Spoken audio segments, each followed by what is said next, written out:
The music was pounding against the walls of the upscale Manhattan lounge, the kind of place where celebrities came to disappear into dim lights, loud beats, and overpriced drinks. Strobe lights flashed across polished marble counters, illuminating dozens of young people dancing, drinking, and shouting over each other. At the center of it all sat Brooklyn Beckham, laughing, tossing back shots, surrounded by friends who looked at him not as Brooklyn, but as Beckham's son, a ticket to free parties and endless privilege.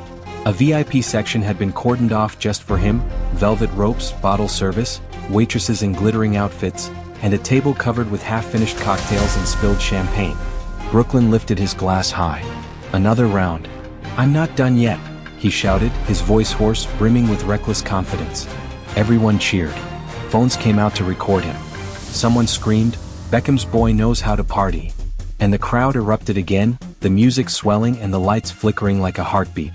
But then the heartbeat stopped, because the door opened, and a familiar figure stepped inside. Nobody noticed at first. He wasn't dressed like a celebrity tonight. He wasn't wearing designer clothing or arriving with security. He was wearing a simple jacket, dark jeans, and sneakers. His hair was slightly messy from the cold night breeze. His face carried a heaviness, a deep, quiet pain that clashed with the glitter and noise of the room. But slowly whispers started. "Is that David Beckham?" The music kept thumping, but something shifted in the air. Heads turned. People stopped mid-sentence. Photos paused. Even the bartender lowered a bottle he had been pouring. David Beckham walked forward, step by step, with a stiffness that felt out of place in a bar full of drunken joy. His eyes scanned the room until they landed on the VIP booth, on his son, on the table full of alcohol, on the friends cheering and shouting like the night would never end. Brooklyn looked up, confused, then smirked as if this were a joke. He stood up unsteadily, wiping his mouth with the back of his hand. "Wow, Dad, you good? What are you doing here? Trying to party with us?" He laughed loudly. His friends laughed too, but David didn't. Instead, he placed a stack of papers on the table, right between empty glasses and champagne bottles. Brooklyn frowned. "What's that supposed to be?" David's voice was steady, but the hurt behind it was unmistakable. "You need to see it." Brooklyn snatched the papers, still half laughing, half annoyed. But the more he read, the more the smile faded from his lips. His eyes scanned legal notices, freezing bank accounts, repossessions, liquidation orders. He swallowed hard, suddenly very sober. What is this?" he whispered. The lounge was painfully silent now. David's words dropped like a bomb in the middle of the VIP room. "We're broke, Brooklyn. Completely broke. Everything is gone." "No," Brooklyn laughed nervously, shaking the papers. No, Dad. This has to be some kind of sick joke." His friends looked at each other, uncertain and suddenly uncomfortable. David held his son's gaze. "It's not a joke." Brooklyn's voice rose. "Dad, stop. Seriously. We're in Manhattan. You're David Beckham. Everyone here knows." "Everyone here knows nothing," David interrupted quietly. The silence was crushing. Even people at the bar who weren't part of the VIP group were listening now. Brooklyn's face flushed. "You're embarrassing me." David stepped closer, lowering his voice. "I'm trying to save you." Brooklyn pushed the papers away, sending them flying across the table. "Save me? By humiliating me in front of everyone? You've been throwing away your life, your future, on people who don't care about you." "Oh, and you do?" Brooklyn shot back. "You show up here acting like some kind of hero, but all you've ever done is control everything I do." His voice grew louder, angrier. "You ruined my night. You ruined everything." "Brooklyn," David tried again, pained, "please listen to me." "No," Brooklyn shouted. "You're a failure, Dad. You failed at keeping our family together, you failed at keeping our money, and now you're failing at being a father." David's face was struck as if by a physical blow. Gasps echoed around the lounge. Someone whispered, "Damn." Brooklyn stood there trembling, drunk on anger and ego more than alcohol. "You destroyed my life," he hissed. David swallowed, eyes glistening but steady. "Your life is far from destroyed, son. But the way you're living will destroy you if I don't stop it." "I don't need you," Brooklyn shouted. "I never did." David didn't react with anger. He didn't shout back. He simply looked at his son with a heartbreak only a father could understand. "If that's truly how you feel, then starting tonight you'll have to learn to live without anything I gave you." Brooklyn froze. "What do you mean?" "It means," David said quietly, "you have no access to your accounts. No apartment. No cars. No credit. No trust fund. Nothing. Brooklyn felt the room spin. His knees weakened. You wouldn't dare. You'll understand someday why I had to, David whispered. And then, without another word, David Beckham turned and walked toward the exit. No one dared speak. No one dared move. It was as if the entire bar was holding its breath. As soon as the door closed behind him, the spell broke. Brooklyn stood alone in the wreckage of his pride. His friends shifted uncomfortably. One girl whispered, "Is this real?" Another guy murmured, "Probably just drama rich people do." But slowly, one by one, they drifted away from him. "I gotta go, man. Hope things work out, bro. Take care." Soon the booth was empty except for him. The champagne bottles had lost their shine. The music felt distant. His phone buzzed, but when he opened it, messages from friends. "Hey, we'll talk later. Actually can't hang out this week. Good luck with everything." One even said, "Don't bring drama next time."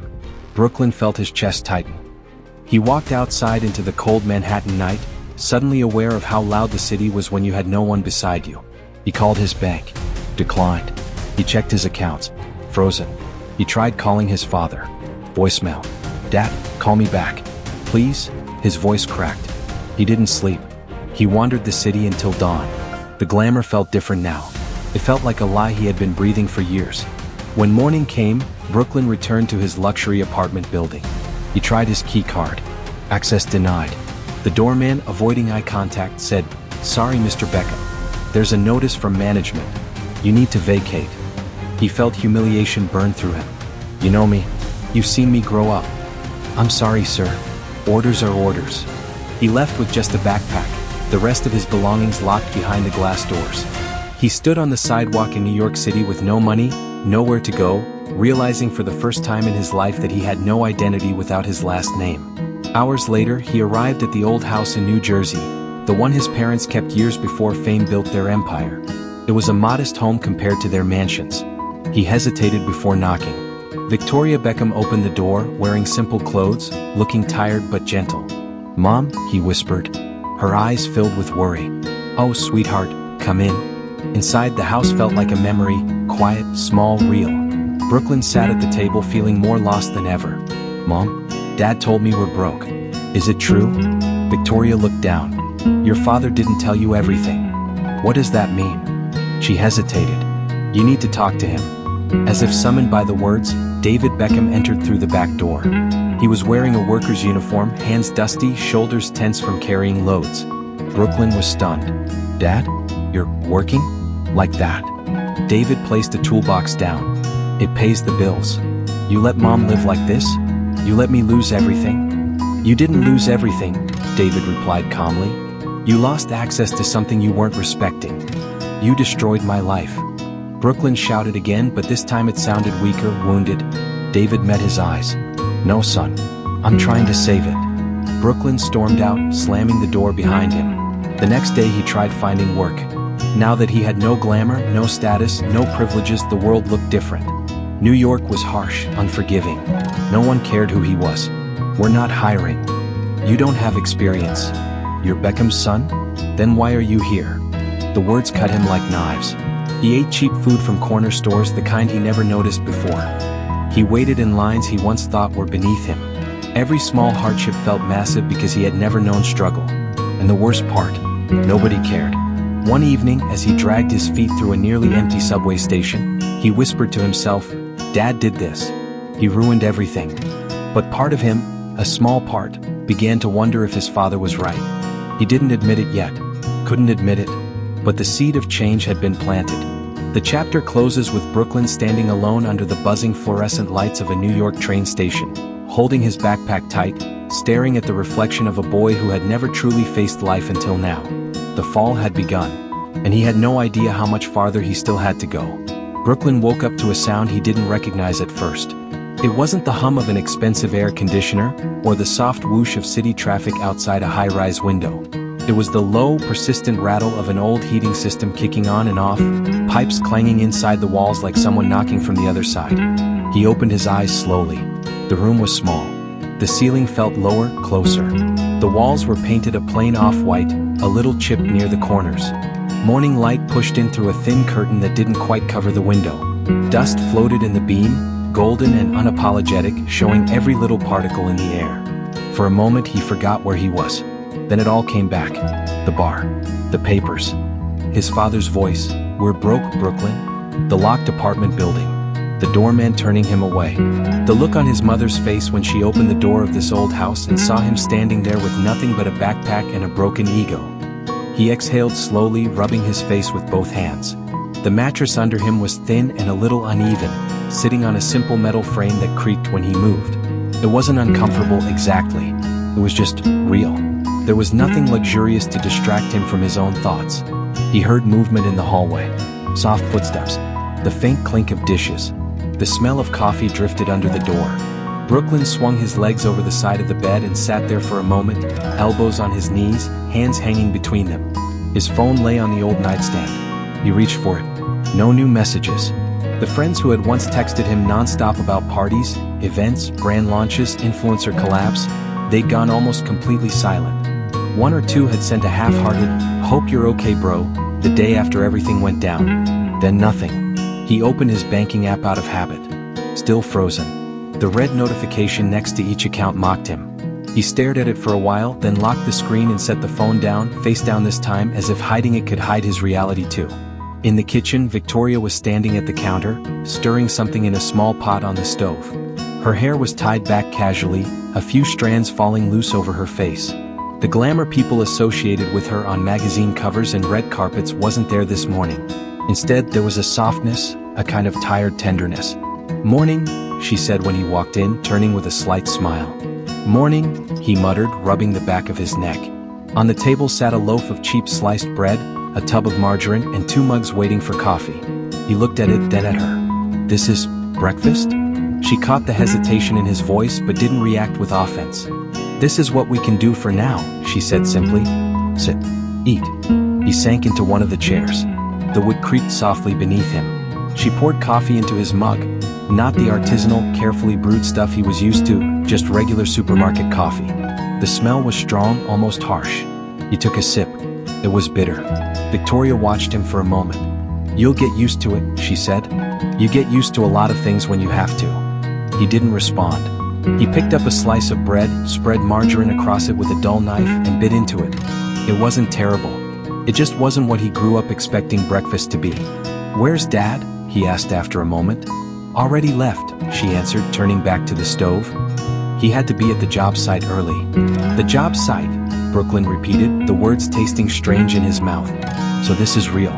He's actually working like that?" "Yes," she said. "He's been doing a bit of everything. Warehouse shifts, construction cleanup, whatever pays." Brooklyn scoffed quietly. "He's David Beckham.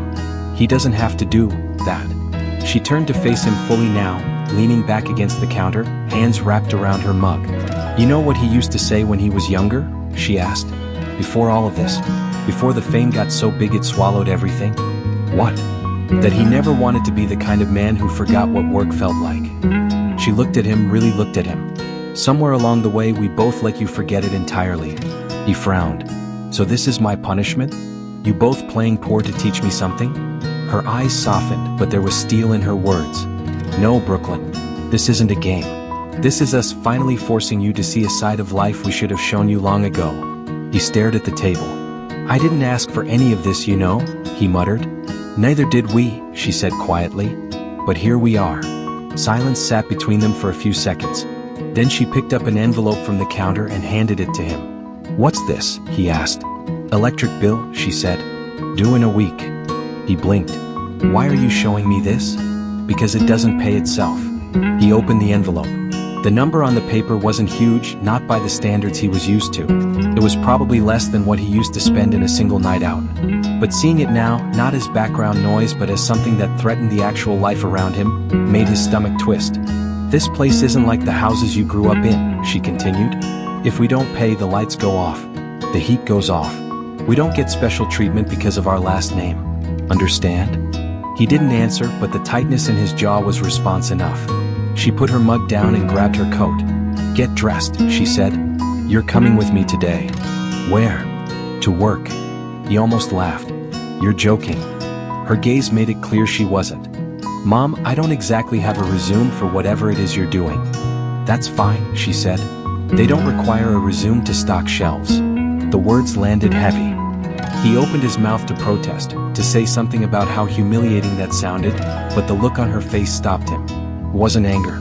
It was an odd mix of challenge and love. "Just try," she said. So he did. The place she worked was a small discount grocery store across the river, tucked between a laundromat and a pawn shop. A big faded sign with flickering letters hung above, "Save More Market." Inside, the smell of cleaning products mixed with old cardboard and cheap food. Victoria greeted the manager, a broad-shouldered woman in her 50s named Marcy, who wore a name tag and looked like she'd seen everything twice and got bored the third time. "This is my son, Brooklyn," Victoria said. Marcy raised an eyebrow. "The Beckham kid?" He cringed slightly at the way she said it. "Yeah. Hi." Marcy sized him up, eyes pausing on his shoes, the most expensive thing on him, though they were already a bit scuffed from the previous days. "Ever worked a store floor before?" she asked. "No." "Ever stocked a shelf?" "No." "Ever showed up to anything at 6 in the morning?" He opened his mouth then closed it. "No." Marcy snorted.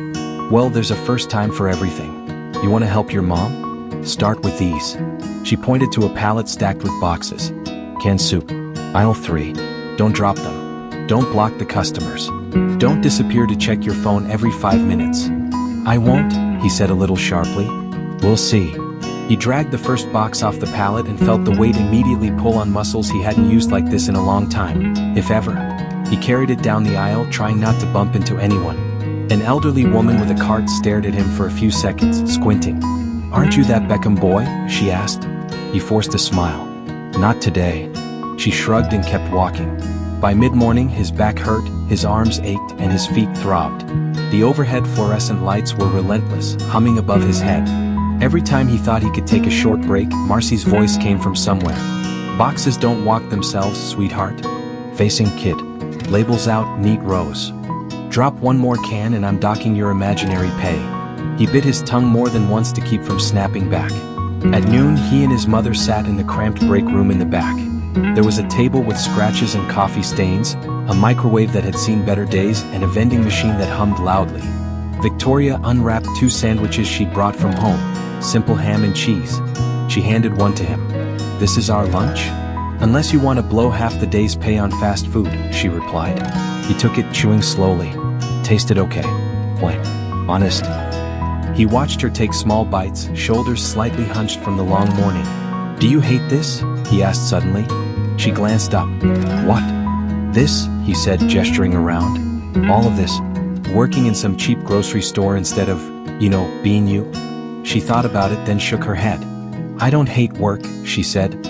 "I hate that it took us so long to show you what it looks like." He looked away. After lunch it got worse. A pallet of bottled water needed moving. He tried to lift too many cases at once and nearly dropped them. A father shopping with his young daughter shot him a look as he scrambled to keep everything from crashing.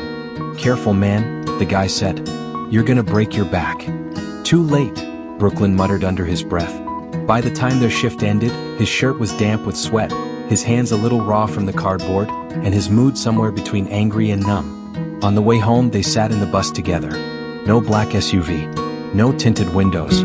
Just the steady rhythm of public transportation, strangers around them focused on their own tired lives. Victoria pulled a small envelope from her bag. "Payment for today." He blinked. "Already?" "They pay at the end of each day." She opened it and took out 2 thin stacks of bills. It wasn't much. She handed him his portion. He stared at the money in his hand. "This is it?" he asked. "This is it," she confirmed. "Now do the math. If we both have days like today, how many days would it take to pay off just one credit card bill?" He didn't answer. "You think your father ruined your life," she said quietly, her eyes on the rain-streaked window. "But you never once stopped to think how much your life actually cost." He clenched his jaw, fingers tightening around the cash. He wanted to argue. Wanted to say that he never asked to be born into money, never asked to become a symbol of anything. But he also knew that until a few days ago, he'd been throwing away money on bottles and clothes he never even remembered owning. When they reached the house, the sky had turned gray. David wasn't home yet. Brooklyn went straight to the small room and lay down, staring at the ceiling. His body throbbed with a new kind of exhaustion. Not the tiredness after a party. Not the lazy fatigue after sleeping too late. This was deep, heavy in his bones. He dozed off without meaning to. He was woken later by the sound of the front door opening and closing, followed by heavy footsteps. David's voice floated from the hallway, low and tired. "Hey, how was the store?" he asked Victoria. "Hard," she replied. "But necessary." Brooklyn stayed where he was, listening. "And him?" David asked. "How did he handle it?" There was a pause. "He didn't quit," she said. "That's a start." Brooklyn turned his face toward the wall, not wanting them to know he'd heard. The next morning he woke up sore again, but this time the soreness felt familiar. His body was adjusting. It still hurt, but not with the shock of the first day. His mother went back to the store. He didn't. Not that day. He told himself he needed to look for something better, some job more fitting. Something not as humiliating as stacking cans while old ladies recognized him as the kid who used to be in fashion campaigns. He spent hours walking through the city, going into cafes, clothing shops, small offices. He asked if they were hiring. Most weren't. The ones who were asked for experience he didn't have. One manager at a small boutique said, "Aren't you Brooklyn Beckham?" He hesitated. "Yeah." The manager smiled, but it was the kind of smile that didn't quite reach the eyes. "Look man, you don't want to work here. It's retail. It's long hours. Low pay. You'll post some photos, the brands will come calling again." Brooklyn tried to explain that things weren't like that anymore, but the man had already moved on, waving him away with a half-hearted, "Good luck though." By late afternoon, his legs ached from walking and his pride had taken more hits than he could count. Desperate, he answered a help-wanted ad taped to a lamppost near the bus stop. "Need strong guys for warehouse loading. Cash pay. Start today." He called the number. A man with a thick Jersey accent told him to show up at a shabby building near the freeway. When he arrived, there were already a few other guys waiting, all looking worn and resigned. The foreman, a big man with a cigarette hanging from his lips, eyed them all, gave a short rundown, and then got them to work. The job was simple. Unload heavy boxes from a truck, stack them in the warehouse, repeat. It was also brutal. Each box felt heavier than the last. His arms shook. His back screamed. Sweat soaked his shirt. The concrete floor was cold and unforgiving. Nobody cared who he was here. He was just another body lifting another box. Hours blurred together. There were no proper breaks, just quick gulps of water from a jug in the corner. The foreman shouted whenever they slowed down. "Move it. These boxes don't have all day." When the sky outside had turned dark and the truck was finally empty, the men gathered, breathing hard, waiting for their pay. The foreman pulled out a wad of cash and began handing it to the men one by one. When he reached Brooklyn, he paused. "You," he said. "What's your name again?" "Brooklyn." "Right. First day, huh?" the man said, smirking. "Yeah." The foreman shrugged. "You were slow. Got in the way. You're not getting the full amount." Brooklyn stared at him. "What do you mean?" "I worked the whole time like everyone else." "You worked like half of everyone else," the man retorted.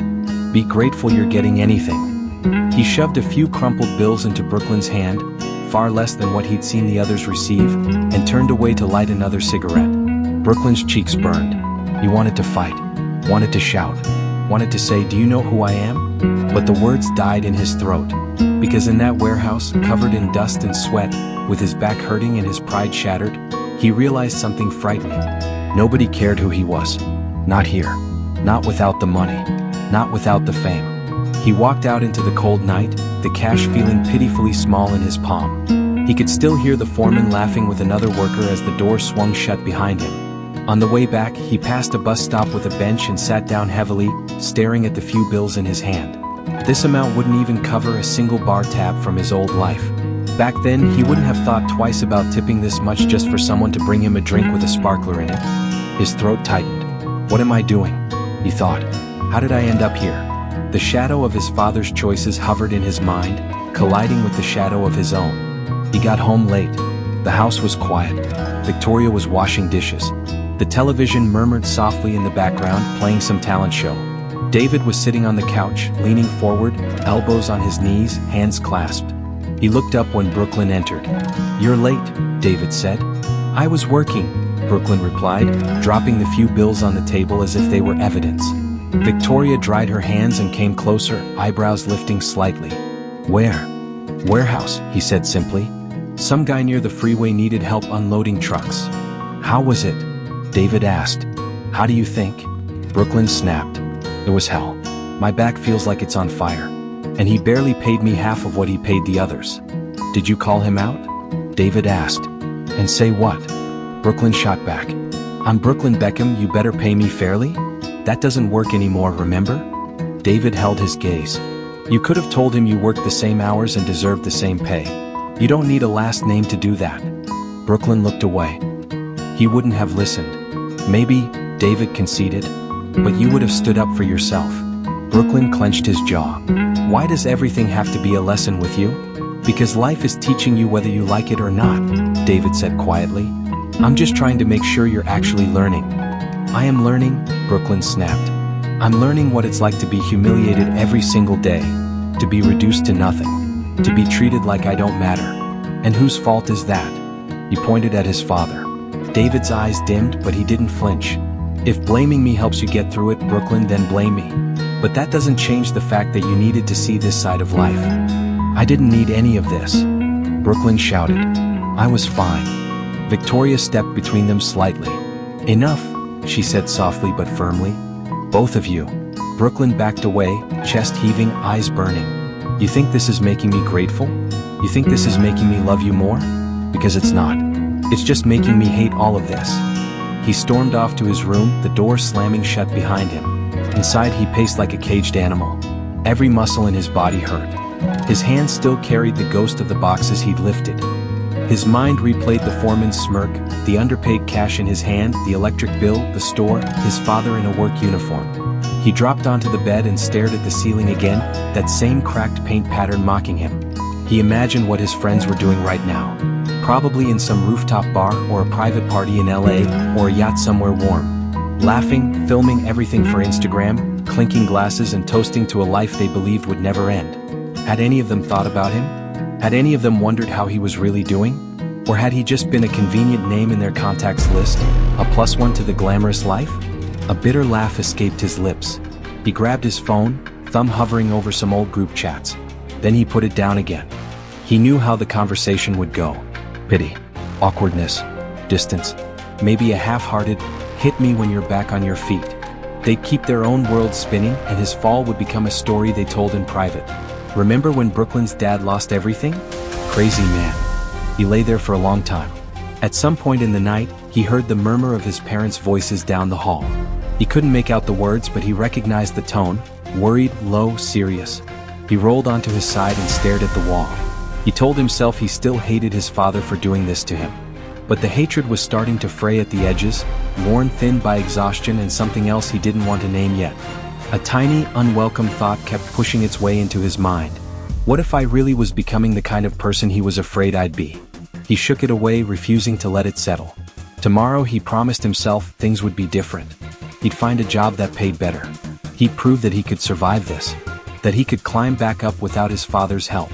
That he didn't need David Beckham or anyone else. But as sleep finally began to drag him under, one more thought slipped through. He had no idea yet just how far his father was willing to go to make sure he truly changed. And he had no idea that the hardest, most painful lesson of all was still to come. The morning sunlight filtered weakly through the old curtains, casting long pale stripes across the living room floor. Brooklyn was seated on the sofa, leaning forward with his elbows on his knees, his fingers intertwined tightly. His back still ached from the warehouse job the day before, and his palms were scraped raw from cardboard and concrete. He hadn't slept much. Every time he closed his eyes, he saw the foreman's face, heard his mocking voice, felt the sting of humiliation again and again. And beneath all of that, deeper than any anger he had toward his father, there was something else growing inside him. Something he didn't know how to name yet. Victoria was moving slowly around the kitchen, her motions quieter than usual. She filled a kettle with water, set it on the stove, then leaned her hands against the counter as if the simple act of standing required more effort than it should. Brooklyn watched her for a moment. There was a faint tremor in her hands when she reached for a mug. "Mom, are you okay?" he asked. She turned and smiled softly, but the smile didn't reach her eyes. "Just tired, sweetheart. Long day yesterday. You sure that's all?" She nodded, brushing him off gently. "We all get tired." But something about the way she moved bothered him. It wasn't just tiredness. There was a heaviness in her steps, a fragility in her posture, like she was balancing on the edge of something she didn't want anyone to see. Before he could say anything else, the door opened and David stepped inside. He was wearing the same worn work jacket, streaked with dust and sweat. His shoulders drooped slightly, and there was a faint bruise visible on the side of his wrist. "Morning," he said. Brooklyn nodded stiffly. "Morning." David walked to the sink, washed his hands and filled a glass with water. His hands shook faintly as he drank, the exhaustion in his movements sharper today. When he turned to face his family, he saw Victoria swaying slightly, one hand gripping the edge of the counter too tightly. He frowned. "Vic, you look pale. You should sit." She waved him off. "I'm fine." But she wasn't. Brooklyn saw it happen first. 1 second she was standing there holding onto the counter. The next, her eyes rolled back, her knees buckled, and she collapsed. "Mom?" Brooklyn shouted, lunging forward just in time to catch her before her head hit the floor. Her body felt terrifyingly limp in his arms. David froze for half a second, shock, fear, helplessness all flooding across his face. Then he snapped into motion. "Call an ambulance," he said sharply. Brooklyn fumbled for his phone, his hands trembling. "Mom? Mom? Can you hear me?" Her eyelids fluttered but didn't open. The 911 operator's voice echoed through the speaker as Brooklyn stumbled through the address, his voice cracking. The next few minutes blurred together. The dispatcher's instructions, the sound of sirens approaching, the rush of paramedics bursting through the door. They lifted Victoria onto a stretcher, checking her pulse, her breathing, her oxygen levels. Brooklyn stood frozen, his heart pounding wildly as if trying to break free from his chest. "What happened?" one paramedic asked. She just fainted," Brooklyn said, swallowing hard. "She hasn't been eating much. She's been working nonstop. She's been stressed." The paramedic nodded grimly. "We need to get her to the hospital now." Brooklyn climbed into the ambulance beside her, clutching the metal rail as the vehicle sped through traffic. David followed behind in their old car. The sirens wailed through the streets, but for Brooklyn, everything felt muffled, distant, unreal. He stared at his mother's face, pale and still, an oxygen mask covering her mouth. Her fingers were cold. He wanted to hold her hand, but he was afraid that she wouldn't squeeze back. At the hospital, everything became a blur of white walls, sharp antiseptic smells, and hurried footsteps. Doctors rushed her down a hallway, shouting instructions Brooklyn couldn't understand. "Sir, you need to wait outside," a nurse told him gently, guiding him backward. "But we'll update you as soon as we can." The doors closed. Brooklyn's breath faltered. He backed up against the wall and slid down until he was sitting on the cold floor. His hands shook uncontrollably. He didn't know how long he stayed like that. When David finally arrived, he found Brooklyn with his head buried in his hands, his shoulders trembling. David placed a cautious hand on his son's back. "She's going to be okay," he said softly. "The doctors are doing everything they can." Brooklyn didn't answer. He wasn't sure he believed it. After what felt like an eternity, a doctor approached them with a clipboard. His expression was serious but not hopeless. "She's stable for now," he said. "It appears to be severe exhaustion, dehydration, and dangerously low blood pressure. She'll need to stay here for monitoring. But we'll need to settle some financial paperwork before admitting her for continued care." Brooklyn froze. "How much?" he asked. The doctor told him the number. It was large. Larger than anything Brooklyn had ever dealt with personally. But what made his stomach drop was not the number itself. It was the fact that he couldn't access a single dollar of the wealth he once believed would follow him forever.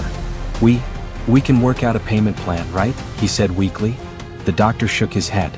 "The initial payment has to be made today. Then we can proceed." Brooklyn felt the world tilt. He turned to David desperately. "Dad, your accounts, can you?" David's expression was grim. "They're locked down too. I told you." Brooklyn felt his throat closing. But we need this. We need to get her treated. We can't just." The doctor cut in gently.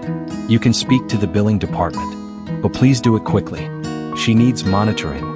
Brooklyn ran. He didn't think, he just moved. Down the hallway, around the corner, into the billing office. The fluorescent lights buzzed overhead as he approached the counter.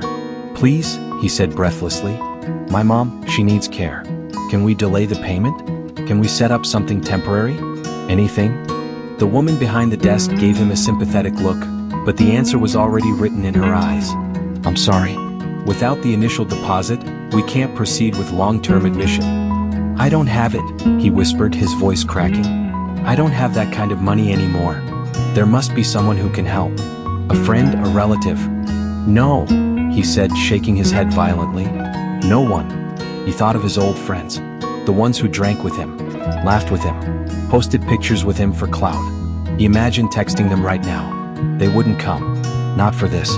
Not for him. Suddenly he felt weightless, as if the ground beneath him had disappeared. His knees buckled. He dropped to the floor, right there in front of the billing desk, in a place full of strangers who paused to stare.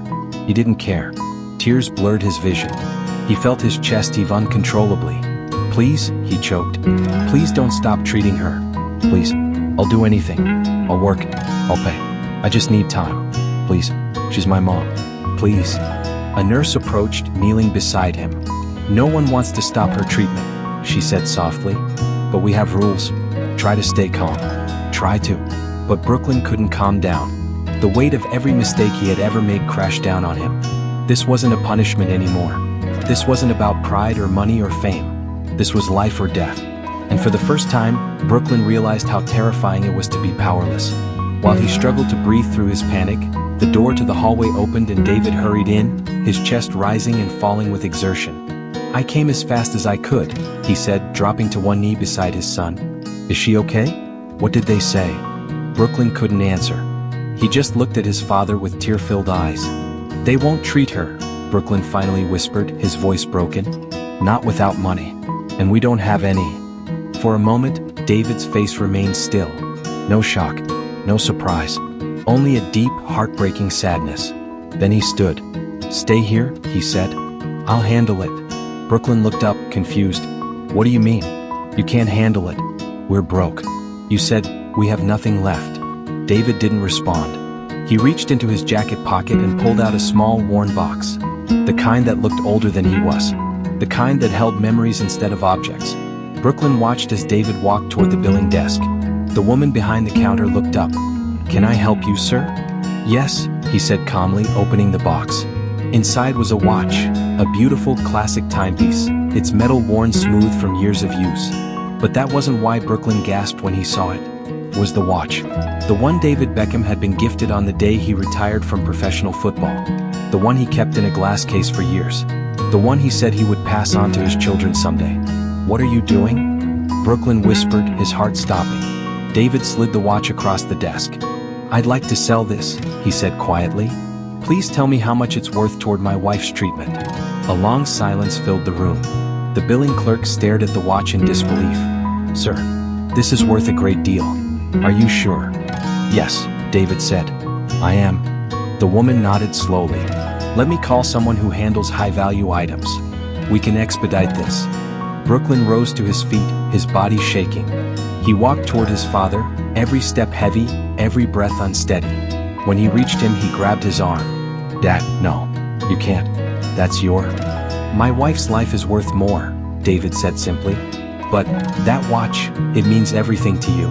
David finally turned to face him fully. His eyes were tired, worn, but unwavering. Your mother means more, he said. Our family means more. And if giving this up keeps her here with us, then it's not a sacrifice. It's a privilege.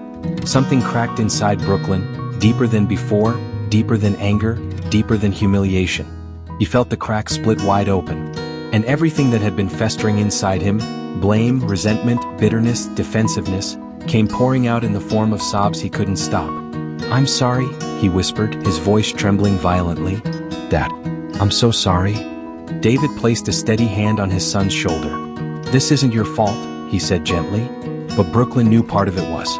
He felt it in every memory of the nights he'd wasted thousands of dollars on bottles just to post them online. In every moment he'd laughed off responsibility. In every time he'd told himself he deserved more simply because of who his father was. He had taken everything for granted. His family, their love, their sacrifices.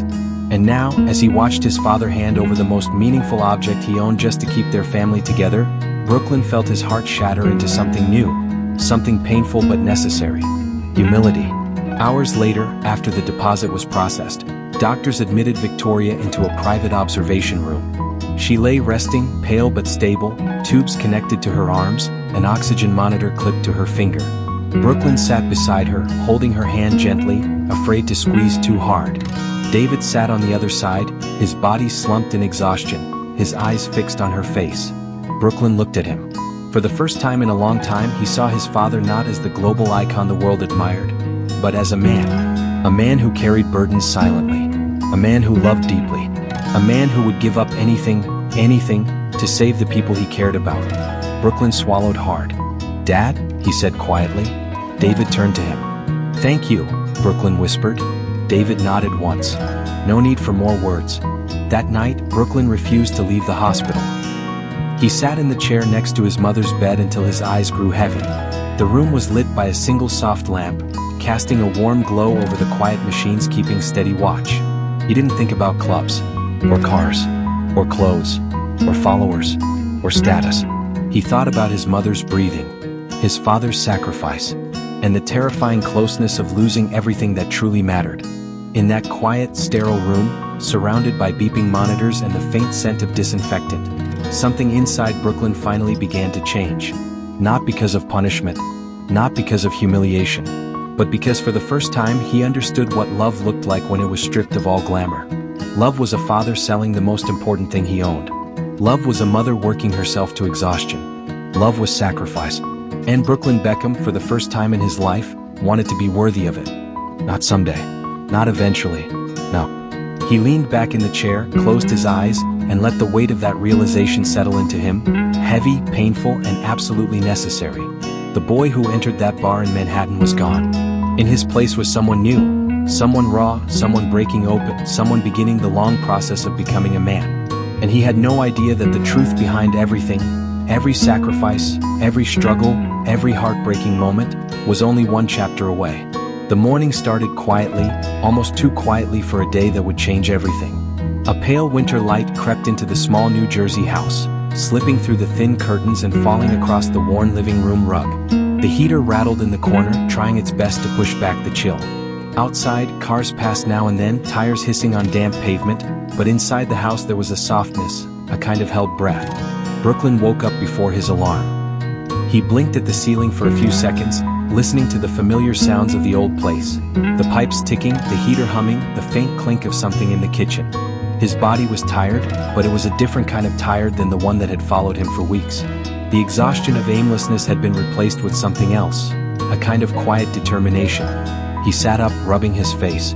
For the first time in his life, he remembered his mother's birthday without needing a reminder. He swung his legs off the bed and stood, stretching. The soreness from the warehouse, from the grocery store, from days of labor, still lingered in his muscles, but he welcomed it now. It made him feel grounded, real. He glanced at the small notepad on the nightstand, the one where he'd scribbled ideas over the past few days. Words like youth center, New Jersey kids, second chances, and teach skills were circled and underlined. He didn't know exactly what form it would take yet, but the idea kept him awake most nights. He wanted to do something, not just for himself, for others. He walked out into the hallway, patting down toward the kitchen. The air smelled like coffee and something baking. Victoria stood at the stove, still a little pale from her recent stay in the hospital, but stronger now. She wore a simple sweater and jeans, her hair pulled back in a messy bun. On the table was a small box of cheap cake mix, its top torn open and the instructions folded back. She turned when she heard him and smiled softly. "You're up early."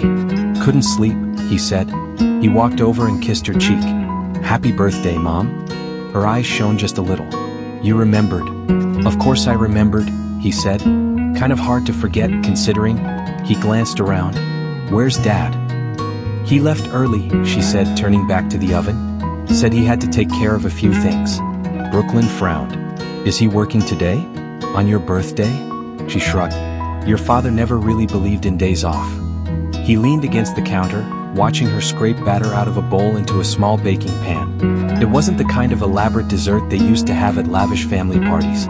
There were no caterers, no decorations, no expensive custom cakes shaped like designer bags or footballs. Just a homemade cake from a box. "Hey," he said gently. "Sit down. I'll finish that." She hesitated, then nodded and moved slowly to one of the chairs, lowering herself with care. Her strength was coming back, but not all at once. Brooklyn took the bowl and smoothed out the thick batter himself, concentrating like it was some delicate operation. He set the pan into the oven, wiped his hands on a dish towel, and poured her a coffee. He'd gotten better at making it. Less bitter. Still not perfect, but closer. He placed the mug in front of her, then sat across from her, wrapping his own hands around his cup. "How are you feeling?" he asked. "Better," she said. "Tired but better." He nodded. "Oh, I'm sorry it had to get that bad for me to wake up." She studied his face for a moment, really looking at him. There was something different in his eyes now. Less entitlement. More weight. "You woke up," she said. "That's what matters." He looked down, then back up at her. "I don't want you to ever have to go through something like that again because of me. I don't want Dad to have to give up that watch either." Her expression softened. "Your father loves that watch," she said quietly. "But he loves us more." "I know," Brooklyn murmured. "And I finally understand what that means." She reached across the table and placed a hand over his. "I'm proud of you," she said. "Not for what you've done yet, but for what you're trying to become." His throat tightened. "I'm going to do more, Mom. I promise." "You will," she said. "I believe you." They sat there for a while in comfortable silence, the sound of the oven ticking softly in the background. Brooklyn checked the time on his phone. "Dad's really not coming back for breakfast?" he asked. "I'm sure he'll be back soon," she said. But there was a hint of uncertainty in her voice. Brooklyn looked toward the front window. Through the thin curtains, he could just make out the quiet street, the cars parked along the curb, the bare branches of a tree scratching lightly against the glass. Something about the stillness made him uneasy. He stood. "I'll be right back," he said. He stepped outside, pulling his jacket tighter around him as the cold air hit his face. He walked down the front steps and out onto the short walkway. The sky was clear, a pale blue stretching above the modest houses lining the street. Nothing seemed unusual, until he heard it. The low hum of engines approaching. He turned his head as two black SUVs rolled slowly around the corner, followed by a sleek luxury sedan. They didn't belong here. Not in this neighborhood. They glided along the street like something out of another world, drawing every curious gaze from behind curtains and blinds. The cars pulled up in front of the house. Brooklyn felt his heartbeat pick up. The front driver's side door of the sedan opened, and David Beckham stepped out. But this wasn't the same version of his father who had been coming home in dusty work boots and cheap jackets. He was dressed in a sharp, tailored coat, a crisp shirt, dark trousers. His hair was neatly styled. There was still tiredness in his eyes, but there was something else too, something resolute. Behind him, familiar faces emerged from the SUVs. Their old chauffeur. A personal assistant Brooklyn hadn't seen in weeks. Even one of the security guys who used to stand near doors at big events. The scene looked completely out of place on this quiet street. For a second, Brooklyn's brain couldn't process it. Then he moved. He walked down the front path to meet his father. "What's going on?" he asked, confusion and a flicker of something like fear twisting in his voice. "Dad, what is all this?" David looked at him, really looked at him, as if searching for something in his son's face. "Where's your mom?" he asked. "Inside." "Why?" "Bring her out," David said softly. "Both of you should hear this at the same time." Brooklyn's stomach flipped. He hurried back into the house, his footsteps echoing louder than they should have in the small space. "Mom," he said breathless, "you need to come outside." Victoria looked up, puzzled. "What's wrong?" "Just trust me. You need to see this." She stood slowly, smoothing out her sweater. He offered his arm and she took it, leaning on him slightly as they walked to the front door. When they stepped outside, she stopped short. The cars, the driver, the assistant, the security, and David standing there like a man caught between two worlds. "What is this?" she whispered, looking at him with a mix of confusion and concern. David took a deep breath. "It's time to tell you both the truth," he said. Brooklyn felt his chest tighten. "The truth about what?" David's eyes lingered on his son's face, then moved to meet his wife's. "We were never actually broke," he said quietly. The words dropped into the cold morning air like a stone into still water. Silence. Brooklyn stared at him. For a moment he didn't feel anything at all. Then everything hit at once. The bar, the bank accounts, the locked doors, the warehouse, the hospital, the watch. "You, what?" he croaked. Victoria's hand tightened around Brooklyn's arm. "David, what are you saying?" David stepped closer. The accounts were never truly frozen. The properties were never actually repossessed. The cars weren't taken by any bank. I had everything secured. Legally. Privately. Brooklyn shook his head, disbelief flooding his features. No. That's not possible. I saw the documents. I saw. They were real documents, David said. But they only applied to the accounts and assets under your direct control. I moved the rest long before that night. Brooklyn's breathing quickened. You mean, you did this? On purpose? Yes, David said simply. I did. Victoria stared at him, deeply hurt. You let me think, all this time? David turned to her, his eyes pained. I told you enough to keep you safe. Not enough to stop this from working. I needed him to believe it. Completely. Brooklyn's vision blurred. His fists clenched at his sides. So everything, the humiliation, the nights without money, the apartment, the jobs, his voice rose, cracking. You staged all of it? The world didn't stage your spending, Brooklyn, David replied calmly. The way you were living was real.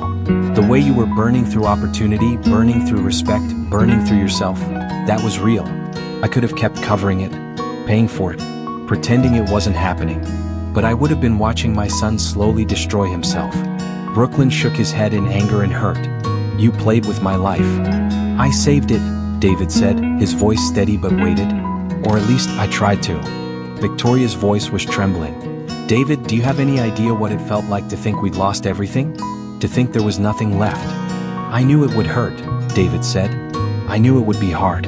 But I also knew that nothing else was reaching him. Not conversations, not warnings, not second chances. He listened to no one while everything was comfortable. He turned to Brooklyn again. Sometimes, David said, the only way to teach someone what really matters is to take away everything they think matters. Brooklyn's eyes brimmed with tears. Then why? His voice broke. Why did you sell the watch? David paused. That wasn't part of any plan, he said quietly. That was real. Brooklyn felt like the air had been punched from his lungs. You actually gave it up? Yes, David said. Because whatever I set up, whatever safety net I had in place, your mother's situation at the hospital happened faster than I thought it would. We had access to some funds, but there were delays, verifications, security measures. And I wasn't willing to gamble with her life while paperwork caught up. He smiled sadly. So I sold it. No backup. No act. Just a husband doing what he had to do. The tears that had been burning at the edges of Brooklyn's vision finally spilled over. He took a step back, his hand flying to his mouth. He tried to speak, but only broken sounds came out at first. Then the words found their way through the mess of emotion. You did all of this, for me, he whispered. You put yourself through that work. You let Mom think we lost everything. You gave up your watch. You let me hate you. You let everyone think you failed, just to give you a chance, David finished. To really see, to really change. Brooklyn's chest ached. He thought of the old version of himself. The one who laughed at the idea of work, who threw money at his problems, who treated life like an endless party. The one who would have looked at this entire scene and called it dramatic, unnecessary, insane. He didn't recognize that person anymore. And for the first time he was grateful for that. His knees buckled. He sank onto the cold concrete of the small front path, hands covering his face. Sobs ripped out of him, harsh and raw, the kind that didn't care who was watching, didn't care how it looked, didn't care about pride. He had nothing left to hide behind. No excuses, no illusions, just the truth. I'm sorry, he choked out. I'm so sorry. I didn't know. I didn't understand. I was so stupid. He felt a hand on his shoulder, then another. His parents' hands. David knelt beside him, his own eyes wet. Victoria moved as close as she could, her fingers threading through his hair like she had when he was small and woke from nightmares. You don't have to be that person anymore, David said softly. That's the point. Brooklyn looked up at him through tears. But how do I live with what I've done? He whispered. With the way I treated you? The things I said? I called you a failure. I blamed you for everything. I hated you. David smiled sadly. You were lost. Lost people say cruel things to the ones trying to hold on to them. He squeezed Brooklyn's shoulder. You can't change what you said, David went on. But you can decide who you're going to be from now on. That's what matters. Brooklyn wiped his eyes with the back of his hand, his breaths coming in uneven gasps. For the first time, the future didn't seem like an entitlement. It felt like something he'd have to earn. The next hours were surreal. The assistant explained how the accounts could be restored, how keys and codes were ready to be returned when David approved it. Papers were signed. Calls were made. A driver came to speak quietly with David. At one point, their old house in Sussex was mentioned, and it hit Brooklyn all over again that their old world had never really vanished. It had been waiting for him to grow up enough to step into it in a way that wouldn't destroy him. Later that day, they drove to one of the properties awaiting them. Not the largest, not the flashiest, but a comfortable home near the city. The contrast between the cramped New Jersey house and the airy rooms of the new place was stark. Brooklyn walked through the doorway slowly, taking everything in. The clean lines, the light, the space. This used to be normal. Now it felt almost overwhelming. He ran his hand along the back of a sofa, along the smooth surface of a dining table. He paused at the window, looking out over the skyline in the distance. "I don't know if I deserve this," he admitted quietly. David came to stand beside him. "Maybe you didn't before," he said. "But the person you're becoming? He will." Brooklyn turned to him. "I don't want to go back to who I was. I don't want to just slip back into that life like nothing happened." "Then don't," David said simply. "Use what we have for something more than yourself." Something clicked. Those scribbles on the notepad. Those ideas that had been tugging at him day and night. "I want to start something," Brooklyn said slowly. "A place. For kids. For young people who are like I was. Lost. Confused. Surrounded by bad influences. People who think money or fame will fix everything. I want to help them before they crash like I did. Or worse." David nodded. "I was hoping you'd say something like that," he said. "What do you have in mind?" Brooklyn took a breath and began to talk. About a community space. About classes on real skills. About mentorship. About using his story not as a source of shame, but as a warning and a beacon. About opening his life up in a way that might keep someone else from repeating his mistakes. By the time he finished, his eyes were shining, not with tears this time, but with purpose. David listened without interrupting, then placed a hand on his son's shoulder. "Then let's build it," he said. "Together." Weeks later, a renovated building in a less polished part of town opened its doors. The sign outside wasn't flashy, but it was clear: second half project. Underneath in smaller letters, "Founded by Brooklyn Beckham, for youth who deserve another chance." The first day, only a handful of kids showed up. Curious, skeptical. They didn't care much about his last name. Some of them didn't even follow football. But they recognized something in his eyes. The same kind of confusion. The same anger at the world. The same hunger for something real. Brooklyn stood in front of them and told the truth. He didn't water it down. He talked about the bar, the money, the fall, the humiliation, the jobs, the hospital, the watch. The day he discovered it had all been a lesson. He told them about the version of himself he hated looking back at, and about the man he was still trying every day to become. "I didn't come here as a celebrity," he said. "I came here as someone who messed up. A lot. And someone whose dad loved him enough to let him break so he could finally be put back together right." Some of the kids rolled their eyes at the dad part. Then he told them about working in the warehouse. They listened. He told them about being underpaid and not standing up for himself. They nodded. He told them about thinking his friends would save him, and realizing none of them showed up when it really mattered. They went quiet. "And that's why this place exists," he finished. "So you're not alone when life hits you. So you don't have to figure it out the hard way like I did. So you can find out who you are before the world tells you who to be." In the back of the room, David watched. He didn't stand in the spotlight. He didn't interrupt. He just stood there, hands in his pockets, a small smile tugging at one corner of his mouth. He had played the villain in his son's story for a while. Now he got to watch him become the hero. That night, after everyone had gone home, Brooklyn walked out to the sidewalk in front of the center. The city lights flickered on one by one. Cars rolled past. Somewhere in the distance, someone laughed. He felt the weight of everything that had happened. And for the first time, it didn't crush him. It grounded him. He heard footsteps behind him and turned to see David approaching. "Good first day," David said. "Yeah," Brooklyn replied, looking back at the building. "Feels right." They stood side by side in comfortable silence for a moment. "You know," David said softly, "if someone asked me what the hardest thing I ever did was, it wouldn't be any match I played. It wouldn't be any final. It'd be watching you hate me and not being able to tell you why." Brooklyn swallowed. "If someone asked me what the best thing you ever did for me was," he replied, "it wouldn't be the money, or the life, or the opportunities. It'd be all of this. The fall, the lesson, the chance to start over." David looked at him, eyes glistening. "We're still in the middle of the story," he said, "but I like where it's going." Brooklyn smiled, a small, genuine smile. "Me too." Far away from that quiet sidewalk, a video began to circulate online. It opened not with a highlight reel or a luxury shot, but with a father walking into a bar. a son shouting in rage, and a life shattering in slow motion. Then it traced the fall, the work, the hospital, the watch, the reveal, the redemption. At the very end, over a shot of Brooklyn standing in front of the youth center, looking up at the sign, a narrator's voice, calm, steady, and warm, closed the story with a simple message. Money can buy comfort. Fame can buy attention. Mas ninhuma dessas coisas compra character, arrependimento ou amor de verdade. Às vezes omar auto de amor de pai. E deixar o filho quer. Para que ele aprenda a se levantar. Then, the voice shifted, like turning gently to face the viewer on the other side of the screen. If this story touched something inside you, it said, Neo guard so pra você. Deixo su like, compartilhe com alguém que precisa de uma segunda chance e comente o que você sentiu. E se você acredita que histórias reis, com dor, queda e reading ko, temo poder de mudar vidas. Siga o canal. Aqui a cada vídeo você vai encontrar mais do que futebol ou fama.